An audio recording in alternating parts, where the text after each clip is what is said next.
सम्झौता संशोधन नहुने जवाबसँगै काठमाडौँ ओर्लिएको छ एमसीसी उपाध्यक्ष सहितको प्रतिनिधिमण्डल। शीर्ष तहको राजनीतिक भेट चलिरहँदा उता एमसीसी सहितका मुद्दाकै कारण सत्ता गठबन्धनमा खटपट सुरु भएको छ। 30कै दिन राष्ट्रिय महिला फुटबल टिमले बङ्गलादेशलाई हराएर पर्वमा खुसी थपेको छ। कान्तिपुर समाचारमा बजारमा सिटामोलको अभाव देखिएको समाचार पनि रहनेछ। नमस्कार, अब मुख्य समाचार। एमसीसी का प्रतिनिधि दिनभर शीर्ष नेतासँगको भेटमा व्यस्त। सम्झौता संशोधन नहुने जवाबपछि सत्ता गठबन्धनभित्रै मतभेद। ओली पर्ख र हेरको रणनीतिमा। सत्तारूढ गठबन्धनभित्र एकपछि अर्को उल्झन। भागभन्डा नमिल्दा 2 महिनासम्म सरकारले पाएन पूर्णता। अध्यादेश र अदालतमा विचाराधीन रेट अर्को बहाना। 10 वर्षमा 229 बैंक तथा वित्तीय संस्था मर्जरमा। ठूला वित्तीय संस्था बनाउने गरी आएको नीतिले साना संस्थाको अस्तित्व समाप्त प्राय। भारतले पाकिस्तानसँगको सीमा नजिकै बनायो लडाकु विमान अवतरण गर्न सक्ने राजमार्ग। सेना परिचालनको क्षमतामा सुधार आउने रक्षा मन्त्री सिंहको दावी।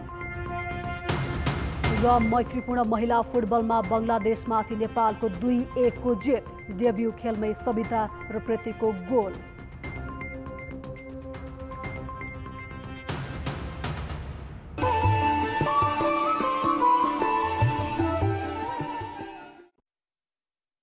अमेरिकी अनुदान सहयोग सम्बन्धी परियोजनाबारे राजनीतिक दल र जनस्तरमा समेत ध्रुवीकरण भइरहेका बेला एमसीसी उपाध्यक्ष फातिमा जाहिर सुमारले राजनीतिक भेटघाट तीव्र पारेकी छिन्। उपाध्यक्ष फातिमासँगको भेटमा एमाले आफ्नो भूमिका फेरिएको भन्दै सरकारको भूमिका पर्खने बताएको छ भने एमसीसी बारे सत्ता गठबन्धनमै मतभेद देखिएको छ।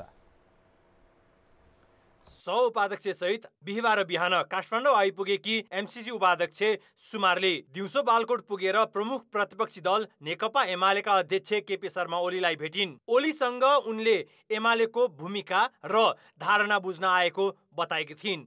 जवाफमा अध्यक्ष ओलीले आफूहरू सरकारमा छँदा सकारात्मक रहेको तर अहिले प्रतिपक्षमा पुगेकाले पर्ख र हेरको अवस्थामा रहेको बताएका थिए। सरकारले आफूहरूसँग छलफल नगरेकाले सत्तापक्ष कसरी अघि बढ्छ त्यसैमा एमालेको भूमिका निर्भर हुने ओलीको जवाफ थियो। आफू सरकारमा हुँदा केही विषयमा असन्तुष्टि रहे पनि एमसीसी सदनमा लगेर आफ्नो दायित्व पूरा गरेको बताएका थिए।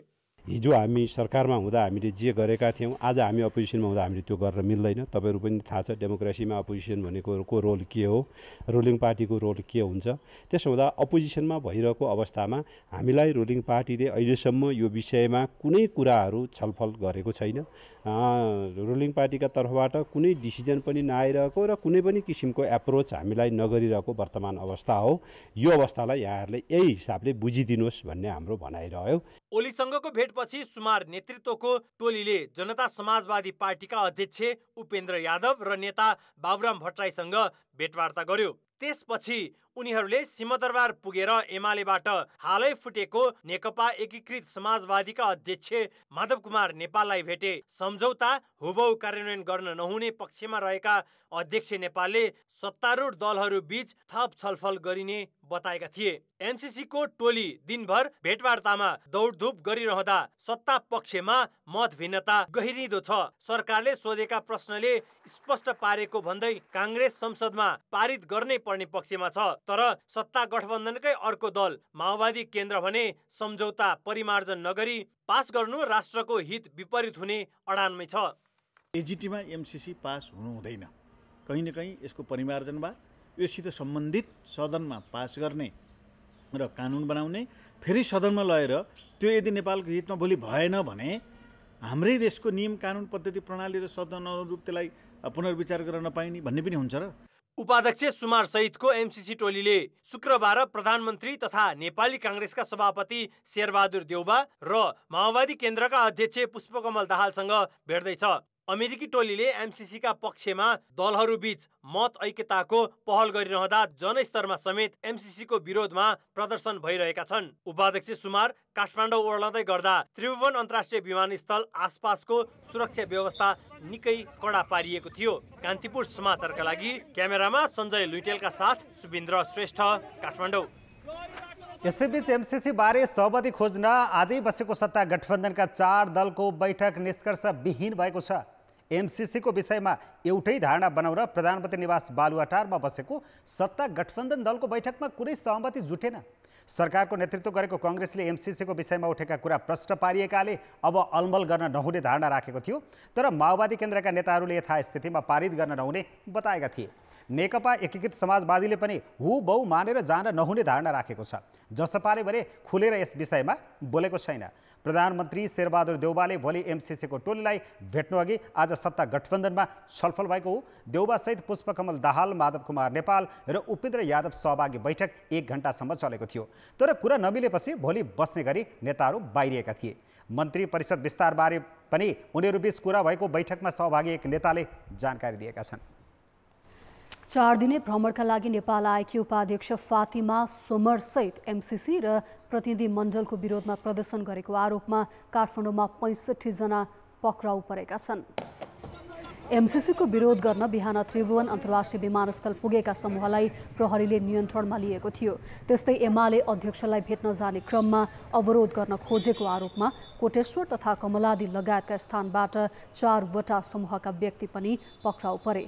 एमसीसी उपाध्यक्षको विरोधमा हुन सक्ने प्रदर्शनलाई नियन्त्रण गर्न सुरक्षा व्यवस्था कडा पारिएको थियो। शंकास्पद स्थानहरू जहाँ विरोधका गतिविधिहरू हुन सक्छन् त्यस्ता स्थानहरूमा निगरानी बढाइएको छ। सिभिल प्रहरीले पनि निगरानी बढाएको छ भने युनिफर्म प्रहरीले पनि निगरानी बढाएको अवस्था छ। सुरक्षा चुनौती सिर्जना हुने ठाउँहरूबाट चाहिँ हामीले 60 जनाभन्दा बढी मानिसहरूलाई चाहिँ नियन्त्रणमा लिएको अवस्था छ। सुरक्षा चुनौतीलाई मध्यनजर गर्दै सादा पोसाकमा पनि प्रहरी परिचालन गरिएको थियो। फातिमाको 4 दिने बसाइका क्रममा आउन सक्ने चुनौतीलाई मध्यनजर गर्दै विशेष सुरक्षा योजना नै बनाइएको छ। एमसीसीको विरोध गर्दै आजै नेपालगञ्जमा पनि प्रदर्शन भएको छ।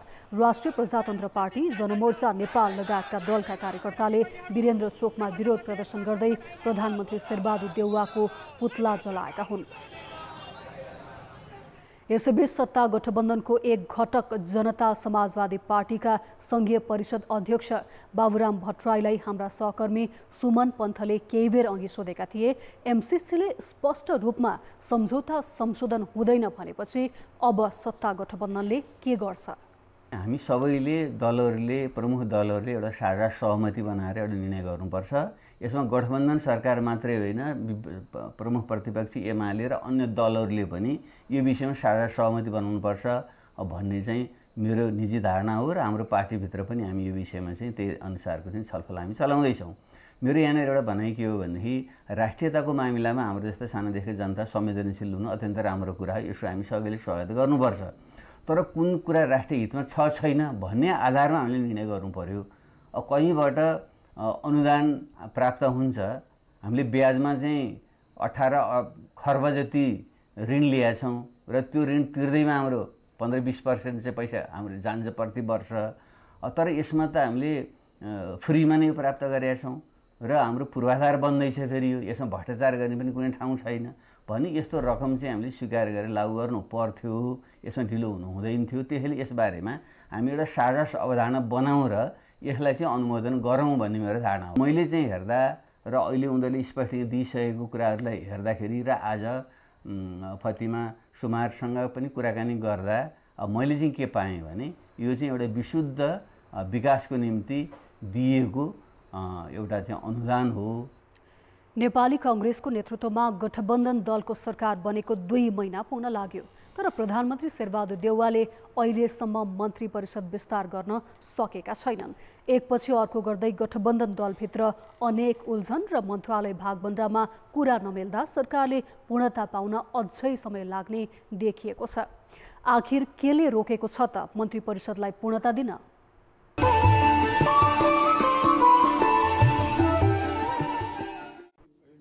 असार 29 गते सरकारको नेतृत्व सम्हालेपछि प्रधानमन्त्री शेरबहादुर देउवाले कोरोना महामारी नियन्त्रण र सबैलाई खोप लगाउने विषय बारम्बार दोहोऱ्याएका थिए। आफू प्रधानमन्त्री भएकै दिन देउवाले 4 मन्त्री पनि नियुक्त गरे। तर त्यसपछि सरकार जहाँको तहीँ जस्तै छ। कोभिड संक्रमण विरुद्ध दिनरात नभनेर नीतिगत काम गर्नुपर्ने स्वास्थ्य मन्त्री समेत छैनन्। राज्य मन्त्रीकै भरमा स्वास्थ्य मन्त्रालय चलेको छ। सरकार बनेको 2 महिना पुग्नै लाग्दा समेत 16वटा मन्त्रालय रित्तै छन्। सिंहदरबार नै दैनिक कामकाजमा सीमित छ। सत्ताको नेतृत्वकर्ता काङ्ग्रेसले भने अझै पनि गठबन्धनमा कुरा मिलाउन बाँकी रहेको र मन्त्री परिषद विस्तार छिट्टै हुन्छ भनिरहेको छ। माधवजीको पार्टी यो बन्ने क्रममा त्यसमा पनि दुविधा थियो यो बन्ने नबन्ने र अन्ततोकर्ता बन्यो। त्यसपछि पनि उहाँले केही समय माग्नु भएको छ र जसपाले पनि दिइराखेको छैन। त्यसले गर्दा यो ढिला भयो। अवश्य पनि यो चिन्ताको विषय हो। सरकार विस्तार ढिलाइको मुख्य कारक प्रधानमन्त्री देउवा नै हुन्। अर्कोतर्फ पार्टीमा विद्रोह गरेर आफूलाई मत दिने माधव कुमार नेपाल समूहलाई सरकारमा ल्याउन पर्खँदा देउवालाई एउटा बहाना बन्यो। पछि अध्यादेश ल्याएर एमाले फुटाइयो र देउवा आफू सुविधाजनक बहुमतमा पुगे। नयाँ दल दर्ता भएपछि भने सरकारले पूर्णता पाउने आम अपेक्षा थियो। तर त्यसो हुन सकेन। बरु एमाले र जसपा विभाजनपछि जनप्रतिनिधिलाई दल रोज्न दिएको 3 हप्ताको समय पर्खँदा दोस्रो चरणमा पनि मन्त्री परिषद विस्तारको काम रोकियो। त्यसमा अध्यादेश क्रियाशील नै रहेको अवस्थामा पुनः दल विभाजन हुन सक्ने जोखिमले पनि काम गर्यो। अनि नेकपा एकीकृत समाजवादी र जसपाकै आग्रहमा देउवा रोकिए। अहिले दल रोज्न दिएको समय त सकिएको छ। तर एमाले अध्यक्ष केपी शर्मा ओलीले नेकपा एकीकृत समाजवादी पार्टी विरुद्ध सर्वोच्चमा दायर गरेको रिट बाधक बनेको छ। गठबन्धन दलभित्रै मन्त्रालय भागभण्डामा कुरा मिलेको छैन भने मन्त्रीका आकांक्षीको लर्कोले समेत सरकार विस्तारमा सकसको कारण बनेको छ। सरकारको बिजनेस सदनद्वारा स्वीकृति गर्नको निम्ति सदनभित्र बहुमतको आवश्यकता छ। बहुमत पुग्नको निम्ति गठबन्धनमा आबद्ध भएकाहरूका जटिलतालाई पर्खिनुपर्ने बाध्यात्मक स्थिति थियो। खास गरी नेकपा एमाले भित्रको अन्तर्विरोध, अन्तर्सङ्घर्ष र जटिलताले एउटा निष्कर्ष नलिँदासम्म अब सरकारले पूर्णता प्राप्त गर्ने कुरा अल्झेको थियो। अब करिब करिब एक प्रकारको स्थिति क्लियर भएको छ। नेताहरू बाहिर दाबी जे गरे पनि मन्त्री परिषदलाई पूर्णता दिने विषयमा गठबन्धनभित्र सहमति जुटेको छैन। त्यससँगै एमसीसी विवाद सत्ता गठबन्धनभित्रै देखिन थालेको अविश्वासले पनि काम गरेको देखिन्छ। शीर्ष नेतृत्व तहमा निकै दौडधुप भइरहे पनि 2 महिनासम्म मन्त्री परिषदलाई पूर्णता दिन नसक्दा सरकारमाथि गम्भीर प्रश्न उठ्न थालेका छन्। कान्तिपुर समाचारका लागि क्यामेरामा पशुपति बुढाथोकीका साथ दशरथ राई र दीपक आचार्य, काठमाडौँ। अब जनताको आवाज नयाँ सरकार गठन भएको 2 महिना पुग्नै लाग्दा समेत मन्त्री परिषदले पूर्णता पाउन सकेको छैन। यसै सन्दर्भमा हामीले जनकपुर, 5 थर र डडेलधुरामा सोधेका छौँ। सरकार विस्तार गर्न नसक्ने प्रधानमन्त्रीलाई के सुझाव दिनुहुन्छ? जनताको आवाज। सरकार चाँडोभन्दा चाँडो विस्तार गरियोस् भनेर हामीहरूको चाहना छ। त्यही भएर हाम्रो देशको चाहिँ निकास हुन्छ। गठबन्धनलाई एक गरेर छिटोभन्दा छिटो देशमा सरकार गठन गरेर शान्ति सुरक्षा कायम गरोस्। सरकार गठन भइसकेपछि देशमा एउटा निकास र राजनीतिक अस्थिर अवस्थामा आउँछ भन्ने हामी अपेक्षा गरेका थियौँ। मन्त्रालयहरूलाई कामकाजमा चाहिँ धेरै अप्ठ्यारो भइरहेछ। त्यो भएर मेरो विचारले प्रधानमन्त्रीजीले अविलम्ब चाहिँ सरकार चाहिँ गठन गर्नु पर्यो। आफ्ना स्वार्थ छन्, स्वार्थमा बाँचिएको छ। त्यसकारण उहाँ यो सरकार गठन गर्नमा आफैमा असफल भइराख्नु भएको छ। प्रधानमन्त्रीज्यूलाई साह्रै गाह्रो छ, किनभने उहाँलाई 165 जनाले समर्थन गर्नु, सबै मन्त्री हुने इच्छु भए हुनाले अरू दलबाट त्यो सम्पूर्ण कुरा नआइसकेको कारणले एउटै प्रधानमन्त्रीले सबै मन्त्रीमण्डल आफ्नो किसिमले बनाउन सक्ने अवस्था अहिले नभएको कारणले गठनमा धेरै कुरा मिलाउनु पर्ने बाध्यता भएका कारणले सरकारमा ढिलाइ हुनलाई धेरै अस्वाभाविक मानिँदैन।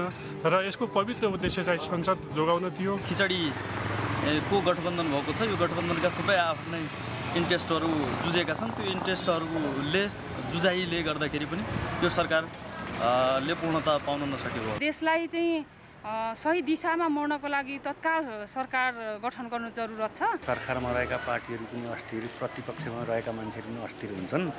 गठन त छिटो गर्नुपर्छ, यो बिल्कुलै गलत हो। मन्त्रीमण्डललाई चाहिँ पूर्णता कसरी हुन्छ, पूर्णता दिएर चाहिँ देशका चाहिँ विभिन्न आयोजना निर्माण गर्नुपर्ने कामहरू छन्। सम्पूर्ण कुराहरू बजेटहरूको के हो टुङ्गो छैन। यी कुराहरूलाई चाहिँ तुरन्त सामान्य प्रधानमन्त्रीज्यूले चाहिँ यसलाई निकासा दिनुहोस्। सत्ता गठबन्धनसँग जतिसक्दो छिटो सरसल्लाह गरेर चाँडो सरकार विस्तार गर्नुपर्छ, ताकि यसले चाहिँ विभिन्न मन्त्रालयको काममा चुस्तता दुरुस्तता आउन सकोस्।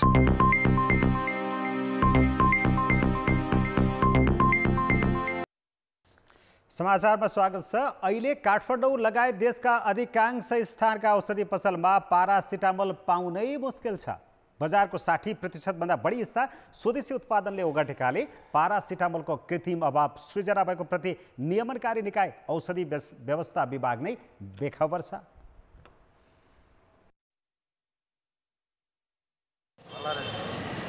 तपाईँ पारासिटामोल खरिद गर्न औषधि पसल पुग्नुभयो भने तपाईँले पाउने जवाफ हो सिटामोल अहिले सकिरहेको छ।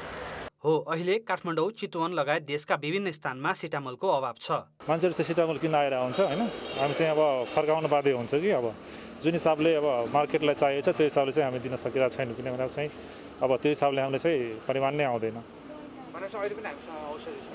अहिले छैन चाहिँ सिटामोल एकदमै अभाव छ। अहिले बजारमा सिटामोल एकदम सर्टेज छैन। पारासिटामोलको 60% भन्दा बढीको माग नेपालकै औषधि उद्योगहरूले धान्दै आएका छन्। 35 वटा भन्दा बढी उद्योगहरूले दैनिक रूपमा पारासिटामोल उत्पादन गरिरहेका छन्। उनीहरूले उत्पादन लागत बढेका कारण सरकारसँग मूल्य समायोजन गर्नुपर्ने माग राख्दै आएका छन्। सरकारसँग मूल्य वृद्धिका लागि लबिङ गरे पनि उद्योगीहरूले उत्पादन नघटाएको दाबी गर्छन्। औषधि उत्पादकहरूले जुन औषधिहरू बनाउँछन् प्यारासिटामोल त्यो नियमित रूपमा बनाइ पनि रहेछन्। त्योभन्दा अझ अलि बढी मागलाई हेरेर पनि अझ नियमित भन्दा पनि बढी बनाएको हाम्रो सङ्कलन पनि गरेका छौँ हामी डाटा। यसमा नेपालको टोटल बजारलाई हेर्ने हो भने नेपाली औषधि उद्योगले लगभग 60% जति चाहिँ प्यारासिटामोलको त्यो मागलाई तानेको अवस्था छ। बजारमा नियमित पारासिटामोल पठाइरहेको औषधि उत्पादक बताउँछन्। बजारमा पारासिटामोलको अभावका बारेमा आफूलाई जानकारी नै नभएको औषधि व्यवस्था विभागले जनाएको छ। बजारमा अभाव देखिरहँदा उसले देखाउनु पर्ने अग्रसरतामा भने विभाग चुकिरहेको छ। औषधि चाहिँ उत्पादकले बनाउनु भएको छ, बिक्री वितरण भइरहेको छ। अभावमा कहीँ चाहिँ कतैबाट चाहिँ नि कालोबजारी गरेको छ भने त्यो चाहिँ अनुसन्धानको कुरा हो र हामी भयो वाणिज्य, स्थानीय प्रशासन सबैसँग हामी चाहिँ कोर्डिनेट गरेर के रहेछ त्यसको सत्य तथ्य पत्ता लगाउने र त्यसतर्फ चाहिँ अनि तपाईँसँग कुरा गरौँला। ज्वरो, जिउ दुख्ने लगायतका समस्यामा प्रयोग हुने पारासिटामोल आम नेपालीले सहज रूपमा अत्याधिक प्रयोग गर्ने औषधि हो। स्वदेशमै उत्पादन हुने औषधि बजारमा नपाउनु भनेको कहीँ कसैले बदमासी गरिरहेको निश्चित छ। उचित छानबिन गरी तत्काल पारासिटामोल सर्वसुलभ बनाउन आवश्यक छ। कान्तिपुर समाचारका लागि चितवनबाट राजु चौधरी र क्यामेरामा विकास जोशीका साथ कृपाल गौतम, काठमाडौँ। भाद्र शुक्ल तृतीयाका दिनमा मनाइने हरितालिका तीज भगवान शिवको पूजा आराधना गरी आज मनाइएको छ। तीजकै अवसरमा काठमाडौँको पशुपतिनाथ लगायत मुलुकभरका शिव मन्दिर र शिवालयहरूमा व्रतालु महिलाहरू पूजा अर्चनाका लागि पुगेका थिए। कोभिडका कारण मन्दिरहरू बन्द रहे पनि भक्तजनहरूले बाहिरबाटै दर्शन गरेका थिए। भक्तपुरको दत्तात्रेय मन्दिर, आशापुरी, अनन्तलिङ्गेश्वर, साङ्गा महादेव लगायतका मन्दिरहरूमा भक्तजनहरूको चहल पहल बढेको थियो। तीजमा भगवान शिवको पूजा आराधना गरी नाचगान गर्ने चलन भए पनि कोरोना महामारीका कारण यसपालि समूहमा भेला भएर नाचगान गर्न प्रशासनले रोक लगाएको छ। तीजमा व्रत बसेर शिव पार्वतीको पूजा उपासना गरी सुख शान्ति र परिवारको कल्याण हुने धार्मिक विश्वास छ।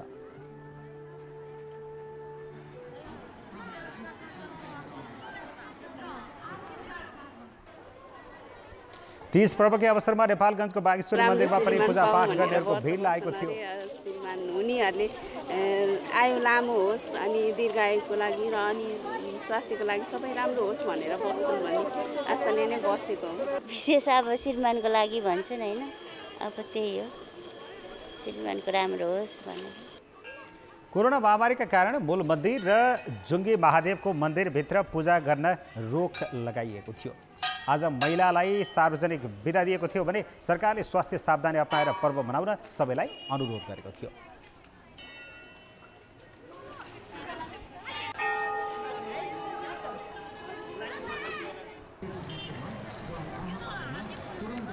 नवनियुक्त प्रधान सेनापति प्रभुराम शर्माले आज पद तथा गोपनीयताको शपथ लिएका छन्। राष्ट्रपति भवन शीतल निवासमा राष्ट्रपति विद्यादेवी भण्डारीले प्रधान सेनापति शर्मालाई दर्जानी पनि प्रदान गरिन्।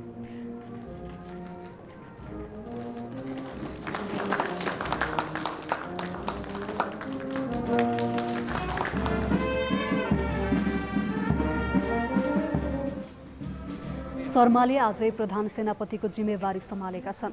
राष्ट्रपति भण्डारीले 21 गते मन्त्री परिषदको सिफारिसमा शर्मालाई नियुक्त गरेकी थिइन्। 2039 सालमा नेपाली सेना प्रवेश गरेका शर्माले आगामी 3 वर्ष नेपाली सेनाको नेतृत्व सम्हाल्नेछन्। निवर्तमान प्रधान सेनापति पूर्णचन्द्र थापाको कार्यकाल बिहिबारबाटै सकिएको छ।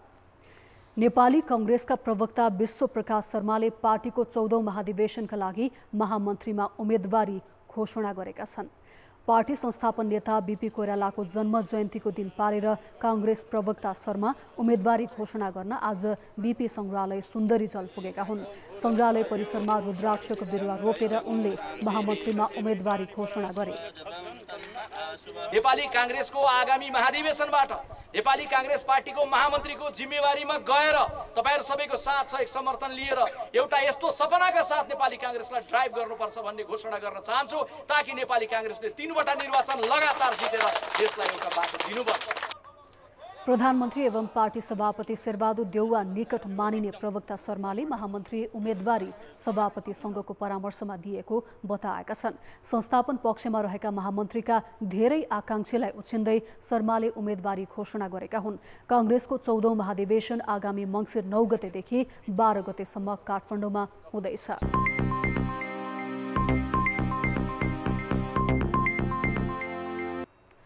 अर्थ मन्त्रालयले आउँदो शनिबारसम्म अनिवार्य दायित्व बाहेकका भुक्तानी नदिने भएको छ। बजेट अध्यादेश संशोधन हुने भएकाले सरकारी भुक्तानी रोकिएको हो। सरकारले भोलि संघीय संसदमा प्रतिस्थापन विधेयक दर्ता गराउने तयारी गरेको छ। महालेखा नियन्त्रण कार्यालयले तलब भत्ता र निवृत्त भरण बाहेकका निकासा नदिन सबै कोष तथा लेखा नियन्त्रण कार्यालय, प्रदेश लेखा नियन्त्रण कार्यालय र प्रदेश लेखा इकाइ कार्यालयलाई परिपत्र गरेको छ। बजेटमा भएको परिवर्तनबाट खर्च गर्न नमिल्ने र यो अवधिमा निकासा भए सम्बन्धित अधिकारी नै जिम्मेवार हुने संकेत अर्थ मन्त्रालयले जनाएको सचेत गराएको छ। नेपाल राष्ट्र ब्याङ्कले मर्जर गर्ने नीति ल्याएको 10 वर्ष बित्यो। यो अवधिमा 229 वटा ब्याङ्क तथा वित्त संस्था मर्जरमा गए। मर्जरकै कारण अस्तित्व गुमाउने अधिकांश भने विकास ब्याङ्क र वित्तीय कम्पनी हुन्। 2068 मा विकास ब्याङ्क 89 वटा थिए। त्यो संख्या अहिले 18 मा झरिसकेको छ।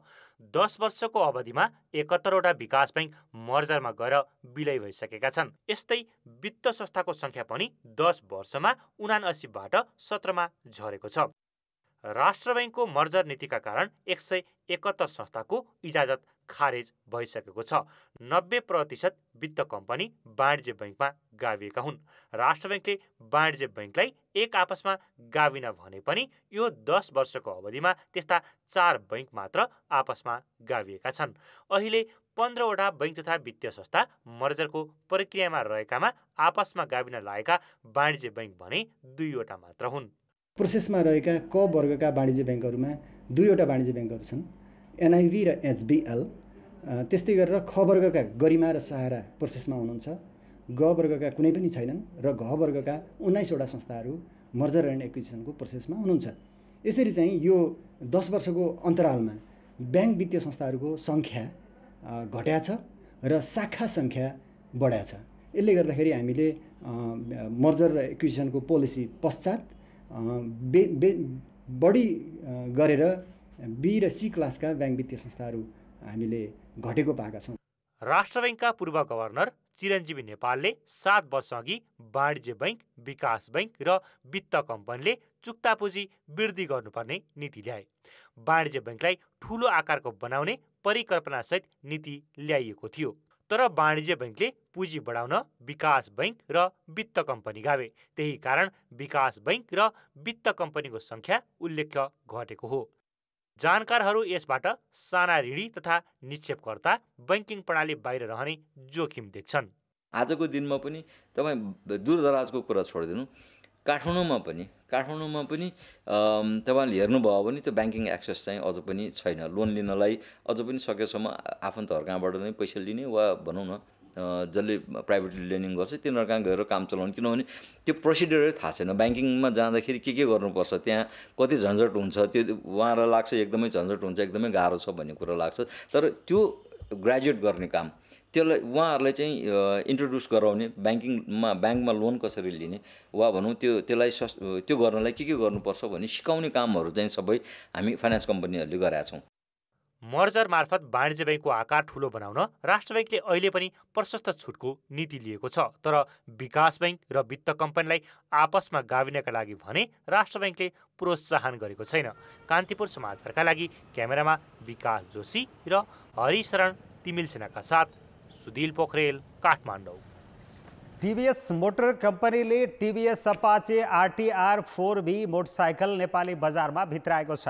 टिभीएस मोटर कम्पनीको आधिकारिक विक्रेता जगदम्ब मोटर्सले नयाँ पुस्तालाई लक्षित गरी आधुनिक मोटरसाइकल भित्राएको हो। मोटरसाइकलमा सडक र मौसम अनुसार राइडिङ मोड परिवर्तन गर्न मिल्ने र उच्चतम माइलेज दिने विशेषता रहेको कम्पनीले जनाएको छ। यो मोटरसाइकल कच्ची सडकमा पनि सजिलै चलाउन सकिने कम्पनीको दाबी छ। अब बाँकी समाचार। कोरोना संक्रमणका कारण पछिल्लो 24 घण्टामा 14 जनाको मृत्यु भएको छ।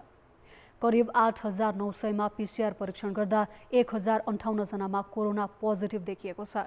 यस्तै 3,043 जनामा भएको एन्टिजेन परीक्षणमा 213मा पोजिटिभ देखिएको छ। संक्रमित मध्ये 26,886 जना होम आइसोलेसनमा छन्। त्यस्तै संस्थागत आइसोलेसनमा रहनेको संख्या 1,792 छ। भेन्टिलेटरमा 139 र 458 जना सघन उपचार कक्षमा छन्। काठमाडौँमा सक्रिय संक्रमितको संख्या 6,797 पुगेको छ, जसमध्ये काठमाडौँका 3,595, भक्तपुरका 1,223 र ललितपुरका 1,979 रहेका छन्। देशभर सक्रिय संक्रमितको संख्या 28,678 पुगेको छ।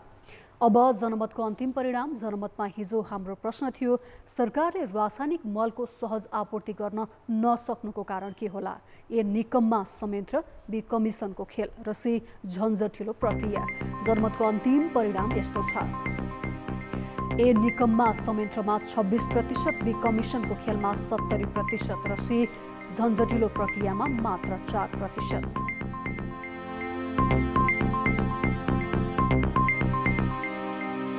अब आजको प्रश्न। जनमत।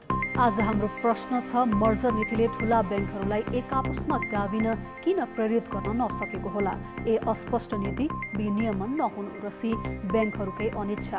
जनमतको अन्तिम परिणाम भोलि साँझ 8 बजेको कान्तिपुर समाचारमा प्रसारण गर्नेछौँ। कृपया NEWS न्युज स्पेस ABवासी टाइप गरी 34001मा SMS गरी आफ्नो मत व्यक्त गर्नुहोला। खेलकुद समाचार। नमस्कार, कान्तिपुर खेलकुद समाचारमा स्वागत छ। प्रीति राई र सविता राणाले राष्ट्रिय टिमबाट डेब्यू गरेको खेलमा नै गोल गरेपछि नेपालले अन्तर्राष्ट्रिय मैत्रीपूर्ण खेलमा बङ्गलादेशलाई 2-1 गोलले पराजित गरेको छ। नेपाली राष्ट्रिय महिला टिमको दशरथ रङ्गशालामा यो पहिलो खेल हो। त्रिपुरेश्वर स्थित दशरथ रङ्गशालामा आज साँझ भएको खेलमा नेपालले पहिलो हाफमै 2-0 गोलको अग्रता लिएको थियो। 13औं मिनेटमा सविताले विमला चौधरीको क्रसमा खाता खोलेकी हुन्। उनले डिफेन्डर र गोल रक्षकलाई बिट गर्दै गोल गरेकी थिइन्। 23औं मिनेटमा 17 वर्षीय प्रीतिले अग्रता दोब्बर बनाइन्। सरू लिम्बुको सहयोगमा उनले गोल रक्षक रूपमा चकमा अगाडि बढेको मौकामा गोल गरेकी थिइन्। महिला फुटबलको भविष्यको रूपमा हेरिएको प्रीति र सविता डेब्यू खेलमा नै गोल गर्न सफल भए। 49औं मिनेटमा प्रीतिले व्यक्तिगत दोस्रो गोल गर्ने मौका गुमाएकी थिइन्। सरूले दिएको पासमा प्रीतिले गरेको प्रहार बङ्गलादेशी गोल रक्षक रूपनाले बचाइन्। दोस्रो हाफमा बङ्गलादेशले सुधारेको खेल प्रदर्शन गर्यो। 79औं मिनेटमा श्रीमती सरकारले गरेको सशक्त प्रहार गोलकिपर एन्जिला तुम्बापो सुब्बाले उत्कृष्ट बचाउ गरिन्। 83औं मिनेटमा तोहिरा खातुनले गोल फर्काइन्। उनले मैदान प्रवेशको गरेको केही सेकेन्डमा नै गोल गरेकी थिइन्। त्यसपछि नेपाललाई अग्रता जोगाउन हम्मे परेको थियो। उमेर समूहका खेलाडीको बाहुल्यता रहेको बङ्गलादेश विरुद्ध नेपालको सिनियर टिमले पहिलो पटक दबाव महसुस गरेको हो। नेपालले बङ्गलादेश विरुद्धको अपराजित यात्रालाई भने कायमै राखेको छ। आज प्रीति र सविता सहित सृजना सिंह र रश्मि सिंहले राष्ट्रिय टिमबाट डेब्यू गरे। दोस्रो मैत्रीपूर्ण खेल आइतबार हुनेछ। अखिल नेपाल फुटबल सङ्घ एन्फाले साफ च्याम्पियनसिपमा सहभागिता जनाउने टोलीलाई बिदाई गरेको छ। आज एन्फाले एक कार्यक्रम मार्फत 23 खेलाडी र अफिसियललाई बिदाई गरेको हो। टोली भोलि कतार जाँदैछ। कतारमा करिब 2 साता अभ्यास गरेपछि टोली मालदिप्स प्रस्थान गर्ने तालिका रहेको छ। आगामी असोज 15 गतेदेखि 30 गतेसम्म मालदिप्समा हुने साफको पहिलो पटक फाइनल पुगेर उपाधि जित्ने लक्ष्य नेपालले राखेको छ। नेपालले अभ्यासका रूपमा उपाधिको बलियो दावेदार भारतसँग यसअघि घरेलु मैदानमा 2 मैत्रीपूर्ण खेल खेलेको थियो। पहिलो खेल 1-1 गोलको बराबरीमा रोकिएको थियो। दोस्रो खेलमा भने नेपालले 2-1 गोलको हार बेहोरेको थियो। सो खेललाई नेपालले आफ्नो स्तर मापन र कमजोरी पत्ता लगाउने अवसरको रूपमा हेरेको बताएको छ। दोस्रो खेलपछि नेपालका मुख्य प्रशिक्षक अब्दुल्ला अल्मुताइरीले नेपालले साफ च्याम्पियनसिप जित्ने बताएका थिए।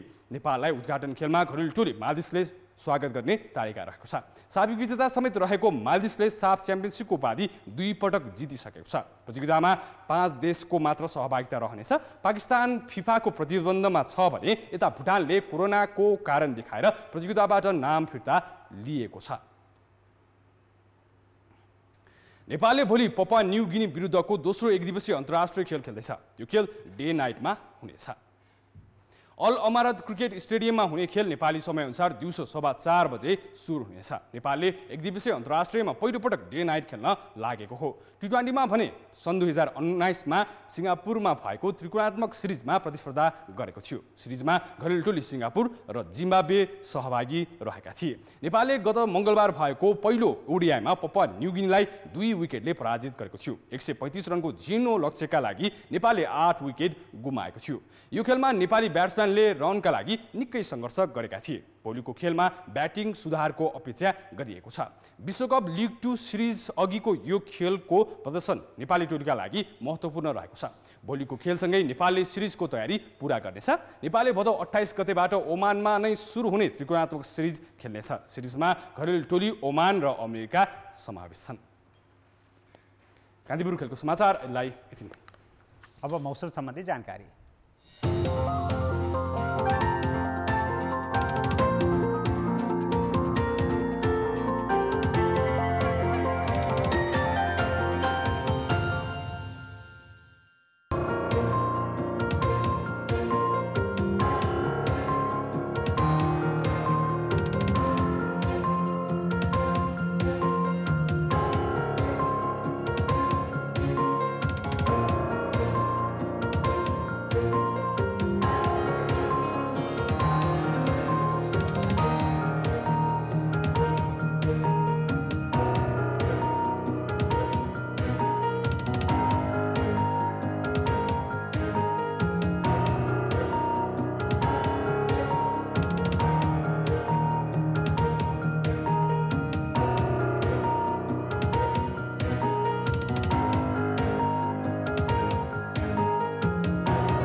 कान्तिपुर समाचार अहिलेलाई सकियो। कान्तिपुर टेलिभिजन हेर्दै गर्नुहोला। नमस्ते।